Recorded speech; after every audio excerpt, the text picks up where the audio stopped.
Jadi alasannya Teguh Dewi untuk mengajukan gugatan kepada Andrew ini tentu terkait dengan masalah perilaku ya.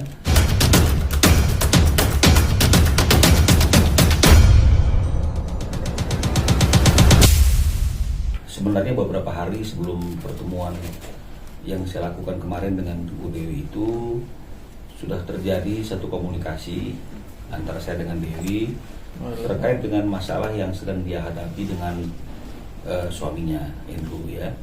Jadi memang kan kalau kita lihat itu banyak sekali hal-hal yang di berita-berita media sosial mengenai masalah Teguh Dewi dengan Andrew. Nah, baru kemarin itu pertemuan secara langsung itu bisa terrealisasi dan semua masalah-masalah yang menjadi ganjalan di hatinya Teguh Dewi sudah disampaikan kepada kami sebagai kuasa hukum.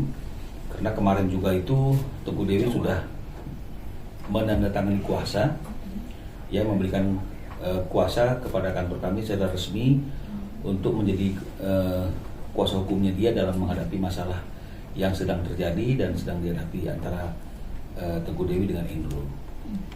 Poin-poin yang dibicarakan selain maju itu lagi, apa aja? Mas. Kita mata Ini maju lagi. Iya, Maju lagi, lagi Bang. Bang. Punten ya, Bang. Ya. Sip. Nah, Oke, ya. Ya, jadi dari hasil pertemuan itu ada apa? Jadi dari hasil pertemuan tersebut itu memang sesinya itu adalah sesi di mana Teguh Dewi menceritakan semua apa yang menjadi masalah dalam rumah tangganya sampai yang terakhir. Dan setelah melalui suatu proses pertimbangan dan pemikiran yang cukup panjang, Teguh Dewi menyampaikan bahwa dia ingin segera mengakhiri ya perkawinannya dengan Andrew dengan meminta kami untuk mengajukan gugatan cerai ke Pengadilan Agama. Dan kuasa sudah kami terima, maka mulai hari ini kami akan melakukan proses yang namanya itu menyusun gugatan perceraian Teguh Dewi terhadap Andrew. Itu yang merupakan salah satu hasil yang paling penting dari sekian banyak pembicaraan yang kami lakukan dengan Teguh Dewi kemarin. Deadline-nya kapan Bang untuk mengajukan gugatan ke Hari ini kita sudah mulai proses ya, gugatan cerainya. Kita harapkan dalam waktu dekat, mungkin minggu depan ya, minggu depan itu kita sudah bisa mendaftarkan gugatan cerai Teguh Dewi terhadap suaminya Andrew. Itu yang bisa kami sampaikan. Bang, mungkin Pak Dewi sendiri menjabarkan nggak sih Bang apa alasan dia untuk menggugat? Ya, jadi alasannya Teguh Dewi untuk mengajukan gugatan kepada Andrew ini tentu terkait dengan masalah perilaku ya. Perilakunya Andrew yang dari mulai awal perkawinan, ini mereka ini kan menikahnya sudah lebih kurang 11 tahun ya.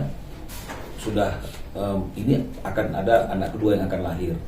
Tapi dari mulai tahun-tahun pertama perkawinan antara Teguh Dewi dengan Andrew, ini ada satu kebiasaan buruk atau perilaku yang buruk dari Andrew yang tidak pernah berubah gitu ya.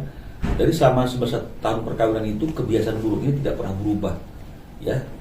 Kebiasaan apa itu kan begitu ya? Kebiasaan memiliki hubungan dengan wanita-wanita lain di luar istrinya Teguh Dewi.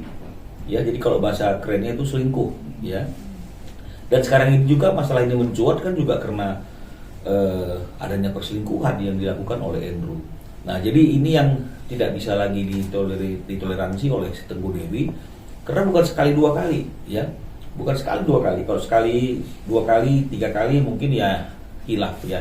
Tidak ada manusia yang sempurna, tidak ada suami yang sempurna, tapi paling tidak ada suatu keinginan dari suami atau dari Andrew untuk memperbaiki perilakunya, untuk memperbaiki kesalahan-kesalahannya. Jadi jangan melakukan kesalahan yang berulang. Kalau melakukan kesalahan yang berulang kan ini kelihatannya bahwa memang tidak ada keinginan, tidak ada upaya yang ingin dilakukan oleh Andrew, patut diduga untuk memperbaiki perilakunya yang tidak baik tersebut. Nah, sekarang pertanyaannya kan tidak ada istri yang mau dong suaminya punya hubungan dengan wanita lain. Meskipun hubungan itu singkat, hubungan itu tanpa status, hubungan itu hanya iseng-iseng, tapi saya kira tidak ada istri di dunia ini yang rela suaminya memiliki hubungan dengan wanita lain. Nah, jadi ini yang menjadi persoalan yang paling utama, dan tentunya itu kan memberikan suatu tekanan mental bagi Teguh Dewi, dan itu membuat akhirnya tidak ada kecocokan lagi di antara mereka berdua. Dan bahkan itu membuat si Dewi yakin bahwa jika meneruskan perkawinannya dengan Andrew, kelakuan Andrew ini tidak mungkin atau patut diduga tidak mungkin bisa dirubah lagi karena 11 tahun nggak berubah nih. Jadi kalau mau diperpanjang perkawinannya, Tengku Dewi sudah tidak siap untuk menghadapi perilaku suaminya yang mungkin akan terus berlanjut dan tidak berubah, dan Tengku Dewi juga berhak untuk merasakan hidup yang bahagia tanpa ada pressure mental akibat perilaku suaminya yang kurang setia atau tidak setia. Oke bang, kondisi Tengku Dewi sendiri kan sedang lagi hamil ya. Bagaimana tuh bang sampai akhirnya dia mau udah kekeh untuk berpisah dengan suaminya bang? Ya, jadi memang itu salah satu materi yang kita bicarakan. Satu adalah dari sisi psikologis ya, bagaimana seorang istri yang lagi dalam keadaan hamil tua, 2 bulan lagi akan melahirkan, di tengah proses kehamilannya itu dia harus mengajukan gugatan cerai kepada suaminya, sementara seorang istri yang sedang hamil dan akan menyambut kelahiran anaknya itu biasanya kan butuh seorang suami sebagai pendamping ya. Nah, tapi kelihatannya kemarin Tengku Dewi sudah sampai kepada satu keputusan. Dia lebih baik melahirkan sendiri dengan baik tanpa ada suatu tekanan mental, pikiran, gangguan apapun dari perilaku yang dibuat oleh Andrew selama 11 tahun ini yang terus berulang. Jadi dia merasa bahwa dia akan lebih tenang kalau memang melahirkan anaknya itu sendiri ya, tanpa ada suami sekalipun yang mendampingi. Buat dia tidak masalah, dia siap. Itu dari segi psikologisnya. Dan kami juga membahas dari sisi hukumnya ya, dari sisi hukum positif dan sisi hukum agamanya. Jadi kami harus sampaikan bahwa memang kalau secara fikih formil ya, seorang istri itu boleh mengajukan gugatan cerai kepada suaminya, atau istilahnya itu khuluk ya kalau nggak salah itu ya, secara hukum Islamnya. Ketika istri itu merasa bahwa dia sudah haknya dilanggar dan kemudian dia merasa dia diperlakukan dengan cara yang tidak senonoh. Jadi haknya dilanggar, jelas sebagai seorang istri harusnya haknya adalah mendapatkan cinta dari suaminya itu, perhatian dari suaminya itu, satu-satunya yang berhak untuk mendapatkan cinta, perhatian, dan juga yang berhak untuk menikmati hubungan suami istri itu adalah dia sebagai istri. Ini sudah tidak terrealisasi karena Andrew sudah berulang-ulang ketahuan selingkuh dan sudah dimaafkan dan ini nggak berubah. Nah, kemudian ada perlakuan yang yang membuat si istri itu merasa dia mendapatkan tekanan atau diperlakukan tidak adil. Jadi ini juga terpenuhi. Nah, jadi dengan kondisi yang seperti itu, maka secara hukum positif maupun hukum kompilasi hukum Islamnya atau hukum Islamnya, boleh saja seorang istri yang sedang hamil itu mengajukan gugatan cerai kepada suaminya.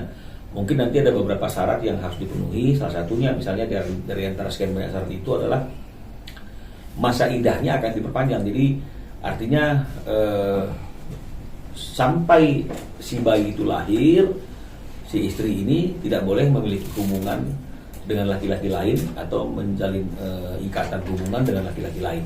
Jadi ini hanya untuk memastikan dan menjamin bahwa anak yang dilahirkan oleh istri yang sedang hamil dan menggugat suaminya itu, bahwa anak yang dilahirkan itu jelas adalah anak dari suami yang sedang lagi dalam proses perceraian tersebut. Jadi hanya itu saja hal-hal yang perlu diperhatikan. Tapi kalau secara hukum boleh apa tidaknya, ternyata boleh. Ya, jadi oleh karena itu tidak menghalangi Tengku Dewi untuk segera mengajukan gugatan cerai kepada Andrew. Dan oleh karena itu makanya kami katakan ini mulai hari ini akan diproses gugatan cerainya, dan mudah-mudahan minggu depan sesuai dengan keinginan Tengku Dewi, gugatan cerai tersebut sudah bisa kita daftarkan di Pengadilan Agama. Apa aja sih bang harapan yang diminta Tengku Dewi selain dia ingin berpisah mungkin dari harta gonogini ini atau anak-anak asuhnya seperti kalau mengenai masalah harta gonogini, kemarin Tengku Dewi menyampaikan bahwa ketika mereka masuk ke dalam perkawinan tersebut, mereka sudah dilengkapi dengan perjanjian pranikah. Ya, jadi oleh karena ada perjanjian pranikah tersebut itu akan lebih memudahkan hal-hal yang berkaitan dengan masalah gonogini ya, karena sudah jelas mereka menguasai harta mereka masing-masing ya, tidak ada percampuran harta. Nah, itu yang terkait dengan masalah harta. Tentu kalau perceraian itu kan akibatnya lagi yang harus diselesaikan selain harta adalah anak-anak. Nah, karena anak-anaknya itu masih di bawah umur, tentu kita akan mintakan bahwa anak-anak ini juga baik yang sudah ada sekarang maupun yang akan lahiran dalam waktu 2 bulan ini, itu pasti tentu akan lebih tepat berada dalam perawatan dan hak asuh ibunya, ya. Meskipun mungkin tidak mengurangi haknya Andrew untuk bertemu dengan anak-anaknya, karena kemarin saja Teguh Dewi bilang gitu loh bahwa anaknya itu diberikan kesempatan untuk quality time dengan Andrew. Ya, ini kan sekarang mereka kan lagi pisah nih ya, nggak satu rumah nih karena masalah yang ada itu. Nah, tapi tetap melalui orang-orang rumah, melalui ART, Teguh Dewi mengizinkan anaknya itu untuk bertemu dengan Andrew ya sebagai ayah dari anak ini untuk quality time. Jadi artinya setelah terjadi perceraian pun diharapkan akan seperti itu. Artinya Teguh Dewi tidak akan memutus hubungan silaturahmi antara anak dengan ayah. Tapi kalau mengenai masalah hak asuhnya, Dewi tentu ingin anak-anak yang masih di bawah umur ini adalah dalam pengasuhannya dia. Dan tentu juga dengan hak-hak yang terkait yang diizinkan dan dibenarkan oleh undang-undang seperti hak nafkah pendidikan, kesehatan buat anak-anaknya gitu ya, dan juga mungkin nafkah hidup juga buat si Teguh Dewi sampai ada perkawinan lagi. Itu menurut aturan hukum, meskipun kita tidak mengharapkan itu akan dilakukan yang hak nafkah istri itu, tapi setidak-tidaknya hak-hak yang diizinkan oleh undang-undang untuk kita mintakan dalam gugatan perceraian tersebut kita akan mintakan.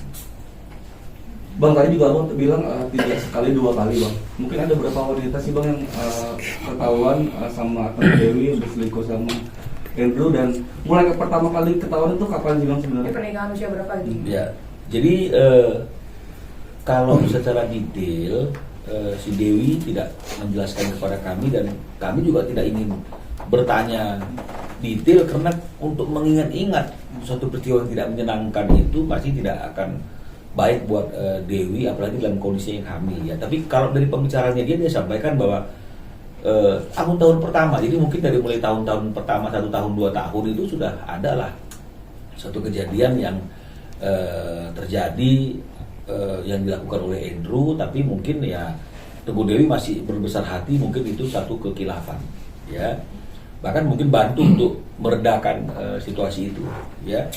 Nah, dengan orang yang cukup dikenal juga sih sebenarnya, dan saya nggak boleh sebutkan namanya kan begitu ya. Nah, dan kemudian terjadi lagi seperti itu ya, Teguh Dewi juga coba juga kembali memaafkan. Nah, jadi dia tidak bilang jumlahnya, tapi kalau dibilang berulang-ulang saya yakin itu pasti sudah lebih dari 3 kali ya, lebih dari 3 kali. Nah, sementara lagu aja ngomong jangan sampai 3 kali kan begitu. Ini kalau lebih dari 3 kali ya saya kira wanita mana sih yang mau, atau istri mana sih yang mau membiarkan suaminya berulang-ulang melakukan hal yang seperti itu, dan bukti-buktinya juga ada gitu ya. Jadi artinya itu Dewi juga menemukan beberapa bukti-bukti perilaku-perilaku yang tidak sepatutnya dilakukan oleh seorang suami, dan itu akhirnya membuat si Dewi ya harus mulai mengevaluasi perkawinan mereka itu, dan dia sampai kepada satu titik ini nggak bisa diteruskan perkawinannya ya, ini sudah nggak sehat perkawinannya. Jadi ini bukan bicara mengenai masalah cinta atau tidak cinta, tapi ini bicara mengenai masalah sebuah perkawinan yang sehat ya. Jadi Dewi juga mengatakan kalau 1 kali 2 kali oke lah, tidak ada manusia yang sempurna, semua orang berkesalahan. Tapi kalau udah lebih dari 3 kali mungkin dilakukan, ini kan berarti kan sudah apa ya, sudah karakter ya, sudah tabiat. Nah, kalau karakter dan tabiat ini kan tidak bisa dirubah ya. Kalau misalnya kemudian artinya itu terjadi sekali, terus kemudian dia menunjukkan sikap yang betul-betul ingin merubah dirinya kan begitu misalnya, ya mungkin Dewi juga akan welcome lah kan begitu ya untuk memaafkan. Tapi sudah berulang-ulang dimaafkan, tapi tetap seperti nggak ada artinya gitu ya. Maaf yang diberikan oleh Dewi itu karena kemudian terulang lagi gitu. Dan dia berpikir bahwa kalau begini terus menerus bisa hancur dong kehidupan bukannya rumah tangga, anak-anak, tapi juga mentalnya dia. Jadi dia berpikir bahwa dia harus move on dan dia harus menjalani satu kehidupan yang lebih baik dari apa yang hari ini dia jalani, dan hingga dia sampai kepada keputusan untuk meminta kantor kami mengajukan gugatan perceraian kepada Andrew. Tadinya sih tidak bicara masalah perceraian dalam topik komunikasi kami sebelum terjadi pertemuan itu. Sebenarnya belum bicara mengenai masalah perceraian, masih bicara mengenai masalah yang terjadi, termasuk terkait dengan masalah di mana keberadaan Andrew dengan wanita siapa, itu masih seperti itu pembicaraannya. Dan juga termasuk ada hal-hal lain yang naik di media sosial, bahkan ada satu orang yang juga mencoba mengkait-kaitkan Tengku Dewi dengan dia, begitu ya, dan mencoba memframe bahwa Tengku Dewi juga adalah orang yang seperti ini. Tapi dalam perjalanannya yang ini disingkirkan, kita pending, dia lebih fokus pada mengajukan gugatan perceraian. Berarti sekarang komunikasinya seperti apa Pak antara Dewi dan Andrew sendiri? Bukan komunikasi. Ya, jadi untuk menjaga mental, untuk menjaga segala sesuatunya agar Dewi itu tenang, dari pertemuan kemarin itu dikatakan bahwa hari ini Dewi dengan Andrew sama sekali sudah tidak ada komunikasi, karena memang Dewi nggak ingin dulu berkomunikasi, karena dia ingin menenangkan diri dan ingin mempersiapkan proses kelahiran anaknya yang kedua ini, sehingga komunikasi itu hanya melalui orang rumah ya, orang rumahnya si Dewi, ART yang tadi saya katakan, mungkin driver gitu ya. Jadi mungkin pada waktu anaknya juga jalan sama Andrew untuk quality time sebagai seorang ayah, ini juga komunikasinya tidak dengan Dewi tapi dengan orang rumah. Jadi hari ini betul-betul sampai kemarin kita ketemu, Tengku Dewi dengan Andrew sudah putus komunikasi. Menegaskan Bang, sudah berapa lama pisah rumah Bang? Kalau pisah rumahnya itu kita masih ini ya, belum tanya pasti, tapi mungkin kalau dibilang bulanan ya mungkin ya beberapa bulan atau beberapa minggu setelah terjadi peristiwa yang viral terkait dengan masalah Tengku Dewi dan suaminya. Bang, tapi secara spesifik dengan artis yang inisial S yang diduga mungkin ada hubungan sama Andrew itu disampaikan nggak sih sama Tengku Dewi? Jadi Dewi bilang begini ya dalam pertemuan kemarin itu. Ini kan masalahnya kan tidak ada berkaitan sih, secara tidak langsung berkaitan. Tapi sebenarnya kan nggak ada kaitan dengan siapapun yang diisukan dengan Andrew inisial S atau siapapun. Karena kan ini kan yang paling penting adalah bagaimana Andrew-nya sebagai seorang suami ya kepada istri gitu ya. Karena kalau di luar sana kan pasti banyak dong itu ya, artinya wanita-wanita pelakor yang artinya nggak peduli status seorang laki-laki itu sudah berkeluarga atau tidak berkeluarga, dia pasang jerat saja kan begitu ya. Jadi bukan masalah wanita pelakornya nih sekarang nih. Yang paling penting dan utama adalah bagaimana sikap dan karakter Andrew sebagai seorang suami yang memiliki tanggung jawab dan sudah sadar betul dia tidak lagi sendiri, bukan orang single, kok masih memberikan respon atau mencari-cari misalnya seperti itu ya wanita-wanita lain di luar istrinya. Jadi Dewi lebih fokus kepada itunya daripada mengurus orang-orang lain itu. Karena kalau misalnya nggak ada respon dari suaminya, dari Andrew, atau misalnya Andrew-nya tidak mencari-cari, atau sebaliknya misalnya ada wanita yang menggodain juga, kalau Andrew-nya tidak mau digodain kan nggak akan terjadi hal yang seperti ini. Jadi Dewi lebih fokus kepada ikatan dia dengan suaminya sebagai suami istri yang melihat bahwa rumah tangga ini sudah tidak baik lagi karena sang suami tidak mencoba menjaga kesucian dari hubungan rumah tangga ini. Bang, mungkin aku telat kali. Untuk nafkah sendiri masih diberikan nggak? Kalau mengenai masalah nafkah nggak spesifik ya, kita bicara mengenai masalah diberikan atau tidak diberikan. Tapi Dewi dalam pertemuan kemarin itu tidak bicara hal yang berkaitan dengan masalah nafkah. Jadi saya bisa asumsikan bahwa nafkah itu tidak menjadi suatu hal yang utama, ya penting tapi mungkin nggak hal yang utama karena mungkin Dewi merasa bahwa mereka berdua saling bertanggung jawab untuk kehidupan rumah tangga mereka bisa berjalan ya, termasuk biaya rumah tangga. Jadi yang paling penting dan paling utama itu adalah terkait dengan masalah perilaku dan karakternya si Andrew yang berulang-ulang kedapatan dan ada bukti memiliki hubungan dengan wanita lain. Kan itu aja yang menjadi persoalan sebagai seorang istri ya. Karena kalau bicara mengenai masalah, saya tanya juga, Andrew kasar nggak dalam rumah tangga? Nah, si Dewi bilang nggak kasar.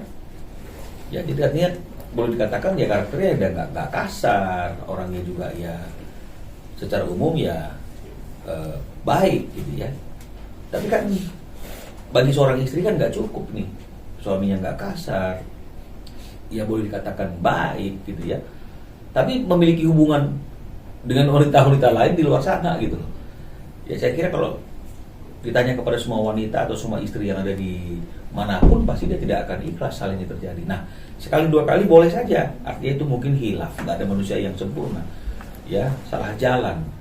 Begitulah disampaikan oleh si Teguh Dewi ke kita. Tapi kalau misalnya ini selama 11 tahun selalu diwarnai dengan peristiwa-peristiwa yang seperti itu, sebagian bisa ditutupi, sebagian menjadi suatu berita yang mencuat, kan ini lama-lama dia capek juga gitu. Dia lelah juga dan dia berpikir bahwa kalau udah karakter, ya ini khawatir dia nggak akan bisa berubah karena sudah berulang-ulang gitu. Belum kalau berulang-ulang berarti sudah lebih dari 3 kali nih ya. Bahkan mungkin lebih dari 5 kali mungkin. Jadi akhirnya dia berpikir bahwa ya ini nggak bisa dipertahankan kondisi yang seperti ini. Tapi Bang, ada nggak keinginan Dewi dengan bukti-bukti perselingkuhan dari suaminya yang dia akan melaporkan? Ya. Membawa ke ranah pidana gitu Bang. Ya, jadi ini yang saya mau sampaikan dari itu, bahwa di awal-awal komunikasi kita itu kan memang kita tidak bicara mengenai masalah perceraian, tapi kita bicara mengenai masalah konteks hukum pidana. Ya. Kita bicara konteks hukum pidana, bahkan saya sudah sempat berkomunikasi dengan salah satu Kapolres gitu ya, di mana wilayah hukum kalau kita ingin melapor atau melakukan suatu tindakan kepada si Andrew ini kan gitu. Nah, hanya saja kembali Dewi mengingat gitu loh, bagaimanapun juga dia adalah ayah dari anak-anaknya, satu itu. Yang kedua, dia juga tahu posisi Andrew itu juga sebagai tulang punggung dari keluarganya. Keluarganya itu artinya di luar rumah tangganya ini ibunya. Dan dia nggak mau artinya itu memberikan suatu dampak yang akhirnya sampai harus seperti itu kepada suaminya, sehingga akhirnya dia skip semua opsi-opsi yang pidana dari itu, dan dia berpikir udahlah fokus kepada rumah tangganya ini saja yang diberesin, dan dia berpikir yang perlu diutamakan sekarang adalah bagaimana supaya dia bisa mengakhiri hubungan perkawinannya dengan Andrew agar dia bisa hidup tenang bersama anak-anaknya dan bisa menjalani hidup yang normal sebagaimana layaknya orang-orang lain. Rencana nanti gugatannya akan diajukan ke PA mana? PA Cibinong, Pak. Pengadilan Agama Cibinong. Artinya nanti menunggu sampai Tengku Dewi melahirkan? Oh enggak. Jadi ini yang tadi saya sampaikan sebelum tadi mungkin Mbak datang, bahwa kita juga sudah memperhitungkan kondisinya yang hamil itu apakah memungkinkan seorang wanita yang lagi hamil itu mengajukan gugatan cerai.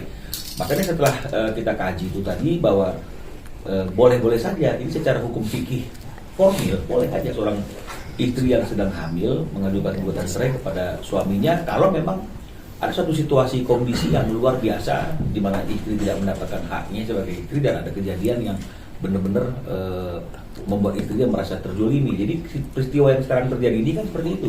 Jadi secara fikih formil pun seperti itu. Jadi boleh aja si istri mengajukan gugatan cerai atau khuluk ya kepada si suaminya. Nah, coba mungkin nanti ada beberapa syarat-syarat yang harus ditaati setelah itu yang terjadi ketika gugatan yang diajukan.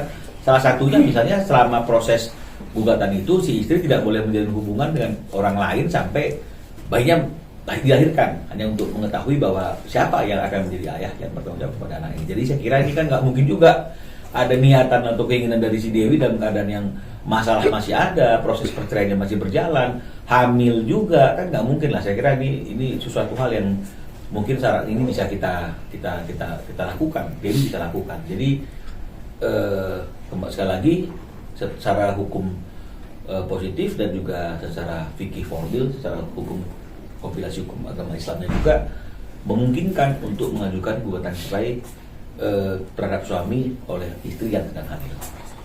Oh, tapi memang sebelumnya Kak Putri juga Dewi juga mau ada rencana mau mau mengarahkan ke pidana gitu. Tadinya seperti itu. Andrew dan S ini nih. Tadinya seperti itu. Ya, tadinya seperti itu. Dia mau maju ke proses pidananya dulu. Dia mungkin ya istri pasti emosi ya.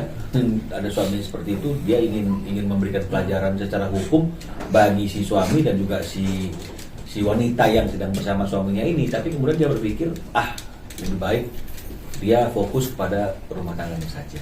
Makanya akhirnya berubah. Dari tadinya ingin mengajukan upaya hukum pidana berubah menjadi gugatan perceraian. Sampai sejauh ini kehamilan dari Dewi sendiri baik-baik aja. Sampai sejauh ini kehamilannya baik-baik saja. Kemarin kalau nggak salah dia katakan bahwa mungkin 2 bulan lagi dia akan lahiran. Hmm. Ya. Oke.